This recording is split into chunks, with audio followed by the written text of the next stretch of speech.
A Marvel finalmente lançou um filme bom depois de 2 fases e hoje nós vamos analisar com spoilers o filme de Thunderbolts. But we can find a way together.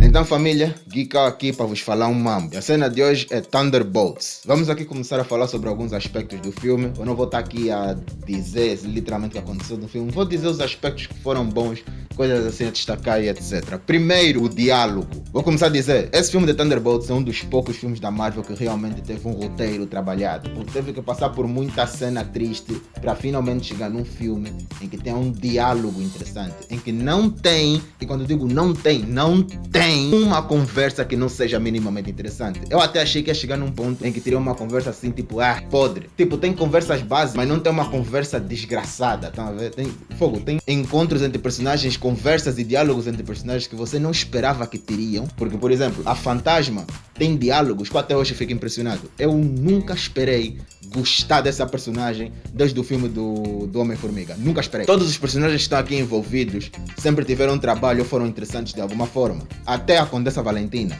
O Red Guardian, então nem se fala. A Yelena Belova não tem como. O John Walker também. E o Bucky também tem sempre diálogos minimamente interessantes. Eu falar que a comédia inserida nesse filme está muito bem posta. A comédia está muito bem colocada. Não está de mais, não está de menos. Está muito top. Eles não têm uma comédia exagerada e piadas que são constantes e repetidas ao longo do tempo. Aliás, eles têm uma piada que é repetida ao longo do tempo, que é a do Bob. A cena do Bob é usada muito bem quando ele está presente e quando ele não está presente ainda por cima.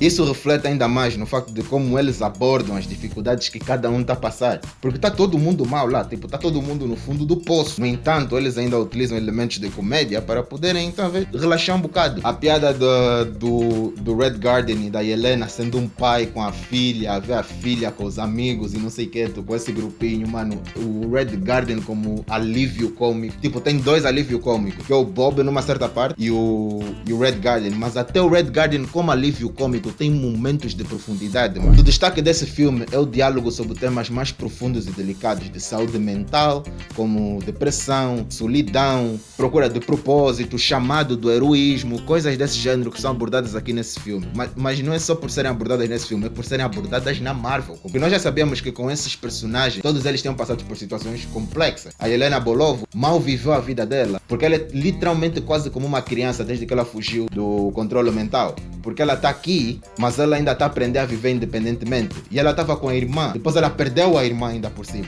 Depois ficou sozinha durante um monte de tempo. Red Guardian à procura de como ele vai se sentir assim, vivo outra vez, a fazer alguma coisa. O John Walker que perdeu a família, tipo, a família ele deixou porque ele tava viciado na questão dele ter sido Capitão América e queria ser relevante outra vez pelas coisas que ele fez. A Fantasma, a questão dela é só o fator confiança. Ela não confia em ninguém, ninguém confia nela. E o Bob é o fragmentado que nós temos nessa cena. Eu até achei que ia ter o Bucky também com uma questão dele, que de alguma forma ele também teria um problema qualquer, mas a questão é que o Bucky sabe como é. E em teoria ele já superou isso, ele só procura também alguma coisa para fazer. Porque eu vejo muito o Bucky como orientador dos Thunderbolts, como o líder da equipe. Então quando o Bucky diz, eu sei como é, nós já vimos e sabemos que ele sabe como é. Por isso é bom ver nestes momentos em que o Bucky toma a liderança. É interessante ver o Bucky a seu líder. A Yelena como atriz chama bastante atenção, mas o Bucky sendo o líder da equipa é muito, mas muito interessante. Por isso é que eu não queria muito que ele se envolvesse nessa questão de profundidade de problemas como os outros Thunderbolts. Agora vamos no ponto, a Taskmaster morrer. Eu acho que isso aqui não foi um problema, foi uma decisão até muito boa da Marvel, porque desde o início que a Taskmaster não foi muito bem recebida, mas também não foi muito bem trabalhada ao mesmo tempo. Tipo, ela aparece quase sem diálogo, desaparece sem diálogo, e acho que seria interessante até certo ponto lhe ver aqui nos Thunderbolts, mas terem matado a Taskmaster é tipo um movimento assim bold, tá vendo? De tipo, há personagens mesmo que não deviam estar aqui e era uma questão de desaparecer. Porque a Taskmaster estando ou não estando não faz diferença. Agora falando de um ponto bem interessante, a química do grupo. Este grupo possui uma química muito boa. Eu tenho falado no início, mas volto a falar aqui porque é uma coisa realmente de destaque. É um dos poucos grupos que tem uma química interessante de ver. Eu não vejo isso desde Guardiões da Galáxia, para vocês imaginarem. E agora aqui nos Thunderbolts, o trio entre o Bob, o John Walker, a Fantasma e a Helena funciona muito bem. A Helena e o Bob, como entendem a questão da solidão um com o outro, funciona muito bem. A Fantasma com o John, apesar de ser muito simples, funciona top demais. O Red Guardian com a Helena, a relação de pai e filha dela, como foi desenvolvida até no final do filme. Da mesma forma que a Helena se abriu pro Alex, e o Alex se abriu pra Helena também. Ele pondo-se na posição de pai. Todo mundo se perdeu, todo mundo tá no fundo do poço. E por isso eles conseguem não só fazer piadas uns com os outros, diminuindo uns aos outros também, mas ainda assim tem sempre um clima bem interessante entre eles. Agora, o destaque desse filme foi obviamente a Helena e o Bob. E a Helena chama a atenção em todos os filmes em que ela aparece. Foi em Viúva Negra, foi em Roca e agora nessa aqui. A Florence Pugh, ou Florence Pugh, a Florence Pugh é uma atriz, sinceramente, que se vocês quiserem, vão lhe chamar tipo heroína da Marvel mesmo, porque todos os filmes ou séries que ela aparece, ela salva. Agora, o Bob nesse filme é um caso bem interessante de se falar, porque como eles adaptaram o Sentry, foi muito bem adaptado, eu não vou mentir. Porque assim, uma adaptação é uma adaptação, pode mudar uma coisa ou outra, mas é bom ter fatores que tornam o personagem conhecido, porque tu estás a pegar num material que é conhecido e adaptá-lo para o cinema. Como eles adaptaram o Sentry foi muito fiel e eu gostei imenso, porque ele é mesmo isso, ele é o mais forte daquele universo, ele é mais forte que todos os Vingadores juntos, ele é indestrutível, ele é tipo super força, voa, indestrutível e é imortal. E ele é imortal, mostraram no filme que ele é imortal.